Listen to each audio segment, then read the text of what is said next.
Nata karon diri sa bukid kauban si Angkol kay mag-harvest og sili. So mao ni mga tanom na sili diri kay ni mahal naman gud ang kilo sa sili diri sa amo Ug sakto na pud sa guwang ang sili harbisono na pud.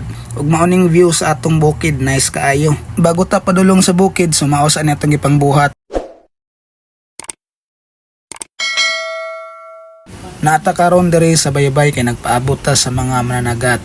Time check na to is 5 AM sayo sa kabuntagon ni. Wala pa kay nigawas ang adlaw. Mintras nagpaabot ta sa tong mananagat, mao ning view diri sa among kabaybayon diri sa Osiabad Santos, Davao Occidental.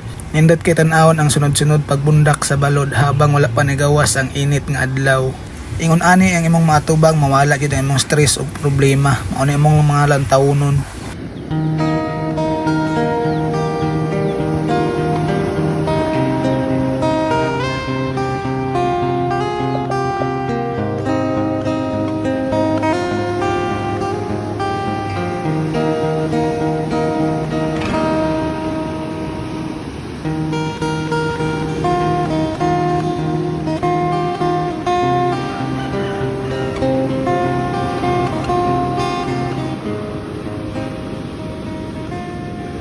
Og pila ka minuto ang nilabay, naabot na pud atong isa ka managat. Gitabangan na pud sa atong tropa og dahik. Taod-taod atong giduol, wala man sila nakuha. Ingon ana jud ang kinabuhing mananagat. Usahay na ikuha, usahay wala.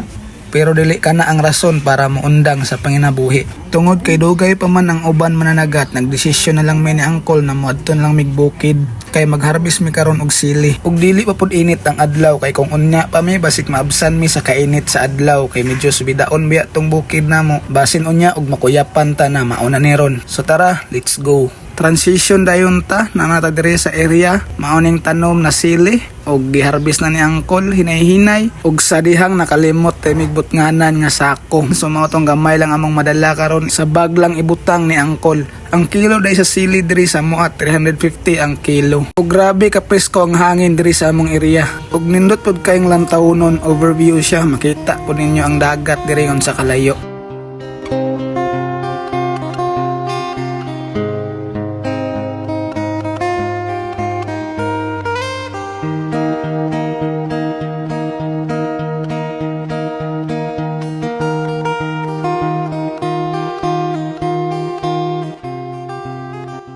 Pagkahuman na magkuhag sili ni diretso mi diri sa flowing or gripo kay uhaw kaayo.